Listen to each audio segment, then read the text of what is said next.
Anda tahu hari ini hari apa? 12 Rabiul Awal. Lahirnya siapa? Manusia mulia yang dengan beliau kita dapat hidayah. Pantaskah kita lupakan 12 Rabiul Awal? Nah, ya kan? Kuat ini. Ya. Pantaskah kita lupakan? Sementara kita tahu, oh, Napoleon Bonaparte kapan lahirnya, Soekarno kapan tahu kita. Wow, ini Nabi kita, Rasul kita, sampai kita lupa 12 Rabiul Awal. Ah, kuat ini. Iya kan? Padahal nggak tahu juga nggak apa-apa, ya kan? Nggak tahu, ulama aja nggak tahu, Nabi aja nggak tahu. Ya, maksud kita harus tahu. Nabi nggak tahu kapan beliau lahir. Kalau tahu tentu sudah diucapkan oleh beliau. Kalau ada sesuatu pada 12 Rabiul Awal itu ada sesuatu, tentu akan beliau sampaikan. Mustahil beliau sembunyikan ilmu. Beliau tidak tahu. Maka 12 Rabiul Awal itu sudah sepakat apa belum para ulama tarikh? Belum sepakat. Ada yang mengatakan 12, ada yang mengatakan 18, ada yang mengatakan 8, ada yang mengatakan di luar Rabiul Awal. Ya karena memang simpang siur.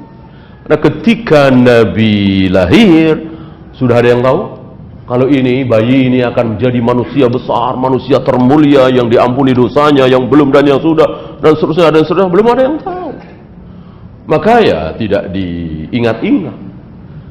Beda dengan wafatnya beliau. Tentu kaum muslimin, bahkan manusia tahu, manusia besar wafat. Tanggal berapa? 12 Rabiul Awal. Ya, wafatnya ini. Ya kan, yang merayakan, yang senang-senang ini senang-senang apa nih? Ya kan? Senang-senang lahirnya beliau apa wafatnya beliau? Ya kan? Assalamualaikum warahmatullahi wabarakatuh. Bismillahirrahmanirrahim. Walhamdulillah wassalatu wassalamu ala Rasulillah la haula wala quwwata illa billah. Amma ba'du. Kaum muslimin yang dirahmati Allah Subhanahu wa taala. Orang-orang yang mengingkari peringatan Maulid Nabi seringkali berargumentasi dengan argumen bahwasanya pada tanggal 12 Rabiul Awal adalah hari wafatnya Rasulullah Shallallahu Alaihi Wasallam. Sehingga dipertanyakan, jadi sebenarnya harus memperingati hari lahir atau memperingati wafatnya Rasulullah Shallallahu Alaihi Wasallam? Dan hal ini sudah dijawab oleh Imam Jalaluddin As-Suyuti di dalam kitab Al-Hawi lil Fatawi. Postingan video kali ini melanjutkan kajian kitab Al-Hawi lil Fatawi yang sudah dimulai dari kajian nomor 43 dan sekarang adalah kajian nomor 48. Ini adalah kitab Al-Hawi lil Fatawi juz pertama karya Imam Jalaluddin As-Suyuti, dan redaksi kitab yang akan kita kaji pada video kali ini ada di halaman 193. Kemudian redaksi kitab yang tadi sudah saya tandai, sudah saya ketik ulang di sini, sudah saya tambahkan harokat dan sudah saya tuliskan terjemahannya. Dan nanti ini bisa di-download, termasuk kitab Al-Hawi lil Fatawi juga bisa di-download. Linknya saya cantumkan di dalam deskripsi. Mari kita mulai kajian kitab Al-Hawi lil Fatawi karya Imam Jalaluddin As-Suyuti. Bismillahirrahmanirrahim. Imam Jalaluddin As-Suyuti berkata, wa qawluhu ma'a anna syahral ladzi wulida fihi ila akhirih, dan ucapannya meskipun bulan ini adalah bulan kelahiran Nabi hingga akhir ucapannya. Jawabuhu an yuqala awalan inna wiladatahu sallallahu alaihi wasallam a'dhamun ni'ami alaina. Jawabannya adalah dikatakan pertama kali bahwa kelahiran Nabi sallallahu alaihi wasallam adalah nikmat terbesar atas kita.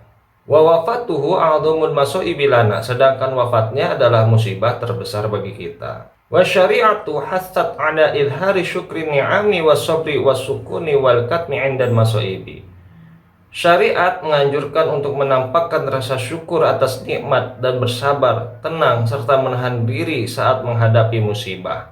Waqad amar syar'u bil aqiqati indal wiladati. Syariat juga memerintahkan melakukan akikah ketika kelahiran. Wahia idharu syukri wa farahin bil maulidi, dan hal itu adalah menampakkan rasa syukur dan kebahagiaan karena kelahiran anak. Walam ya'mur 'indal mauti bidabhin wala bi ghairihi bal naha 'anin niyahati wa idharil jaza'i.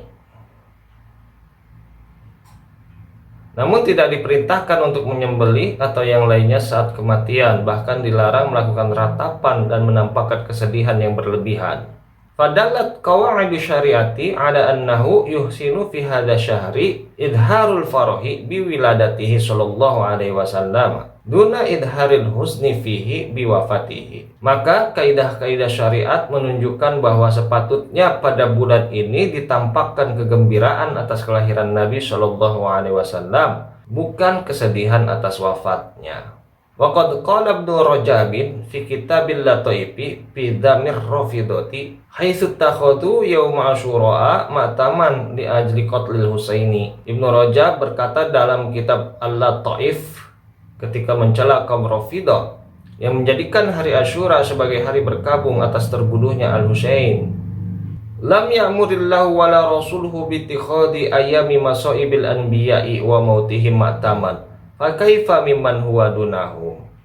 Allah dan Rasulnya tidak memerintahkan untuk menjadikan hari-hari musibah dan wafatnya para nabi sebagai hari berkabung. Maka bagaimana lagi terhadap orang yang kedudukannya di bawah mereka?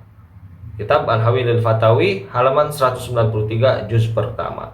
Sampai di sini kita jadi mengetahui bahwasanya syariat itu menganjurkan untuk menampakkan rasa syukur dan kebahagiaan ketika ada kelahiran anak. Akan tetapi syariat tidak memerintahkan untuk menampakkan kesedihan, bahkan melarang untuk menampakkan kesedihan yang berlebihan. Sehingga tidak disyariatkan bagi setiap kaum muslimin mengadakan hari berkabung untuk memperingati kematian. Jadi apabila hari kelahiran dengan hari kematian bertepatan pada hari yang sama, maka kita dianjurkan untuk menampakkan kebahagiaan dan rasa syukur tanpa memperlihatkan rasa bersedih. Oleh sebab itu, di dalam memperingati Maulid Nabi, kaum muslimin semuanya menampakkan kebahagiaan dan rasa syukur.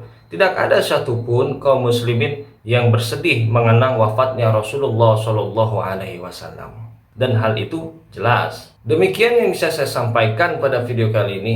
Mudah-mudahan menjadi ilmu yang bermanfaat. Allahu a'lam bishawab. Wassalamualaikum warahmatullahi wabarakatuh.